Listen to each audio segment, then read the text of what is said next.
नमस्कार दोस्तों, एक बार फिर से आपका दिल से स्वागत है हमारे चैनल कहानी सीकर पर।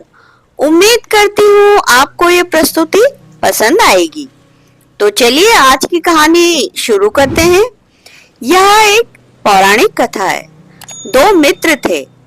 एक मित्र ब्राह्मण था और दूसरा मित्र वैश्य था। दोनों बचपन के घनिष्ठ मित्र थे, परंतु दोनों का स्वभाव एक दूसरे से बिल्कुल ही अलग था। ब्राह्मण को हमेशा अपने वैश्य मित्र का धन, वैभव, वेशभूषा ही भाते थे और वैश्य को अपने ब्राह्मण मित्र का सादा, सरल, ज्ञान पूर्वक जीवन ही लुभाता था। एक दिन ब्राह्मण लोभवश अपने मित्र से बोला, हम देश का भ्रमण क्यों नहीं करते? यह सुन वैश्य ने भी अपने मित्र का समर्थन किया और धन धान्य लेकर दोनों अपने परिवार से आज्ञा लेकर चल पड़े। पर ब्राह्मण तो लोभवश में कुछ और ही सोच में था कि वह वैश्य का धन लूटकर उन पैसों को लेकर कहीं दूर चला जाएगा और सुख पूर्वक अपनी जिंदगी गुजार देगा। रास्ते में ब्राह्मण बोला, मित्र, इस युग में जो पापी अधर्मी है उसका ही सम्मान है, वही अपनी जिंदगी अच्छे से गुजारते हैं, बाकी सबसे तो कष्ट ही मिलता है। वैश्य, नहीं मित्र, धर्म ही सर्वोपरि है। ब्राह्मण क्रोधित होकर बोला, ऐसा है तो चलो हम शर्त लगाते हैं और किसी तीसरे व्यक्ति से पूछते हैं कि धर्म अच्छा या अधर्म, और अगर मैं जीत गया तो मैं तुम्हारा सारा धन मेरा हो जाएगा। तुम्हें यह शर्त मंजूर है तो बोलो। वैश्य बोला, मुझे धर्म पर विश्वास है, इसलिए तुम्हारी शर्त मंजूर है। तीसरा व्यक्ति, आजकल तो विधाता भी सुनता नहीं, अन्याय का बोलबाला है, अधर्मी लोग खुश रहते हैं, इसलिए अधर्म ही अच्छा है। ब्राह्मण, देखा, कहा था ना, अब इस एवज में मुझे अपना सारा धन दे दो। वैश्य, नहीं मित्र, धर्म किसी भी रूप में हो, धर्म विजय हमेशा धर्म की ही होती है। ब्राह्मण फिर बोला, अगर तुझे अभी भी शक है तो पुनः बाजी लगाओ, और अगर इस बार भी तुम हार गए तो मैं इस बार तुम्हारे हाथ काट दूंगा। फिर तीसरे व्यक्ति से पूछा, उसने वही बोला कि अधर्म ही जीतता है। ब्राह्मण ने फिर क्रोधवश उस वैश्य के हाथ काट दिए।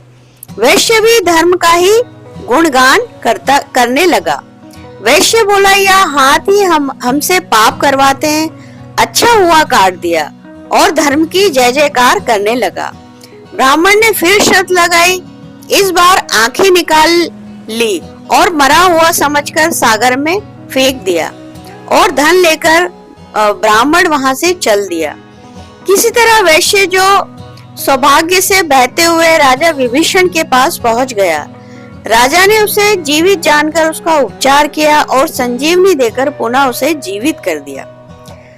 और वैश्य ने राजा विभीषण को जब सारी कथा अपनी सुना दी, राजा और वैश्य की बात सुनकर बहुत प्रभावित हुए राजा, और उपहार में संजीवनी देकर विदा किया ताकि वो लोगों का कल्याण करे।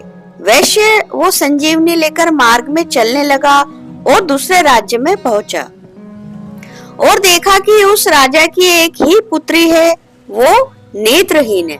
वैश्य ने संजीवनी देकर उस राजकुमारी की आंखें ठीक कर दी।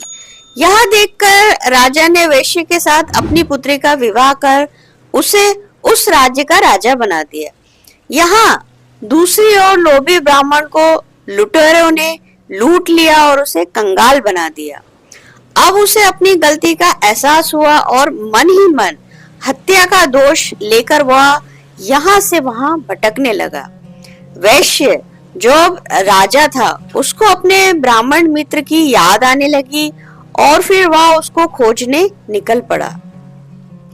जब वह उसे मिला तो उसकी दशा दयनीय हो चुकी थी। उसका शरीर हड्डियों का कंकाल बन चुका था। उसको इस हालत में देखकर ब्राह्मण को बहुत दुख हुआ।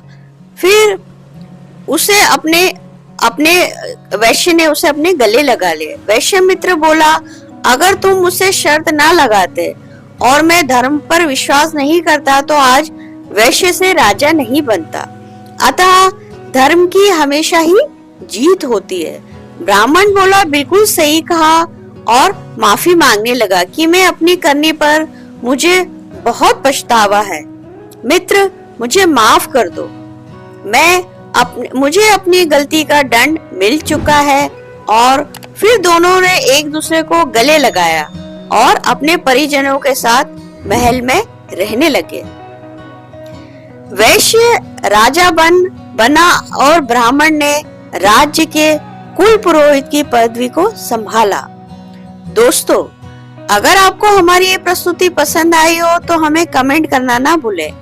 लाइक करें, शेयर करें और हमारे चैनल को सब्सक्राइब अवश्य करें। अब मैं आपको मिलूंगी अगले वीडियो में एक और नई कहानी के साथ। तब तक के लिए धन्यवाद।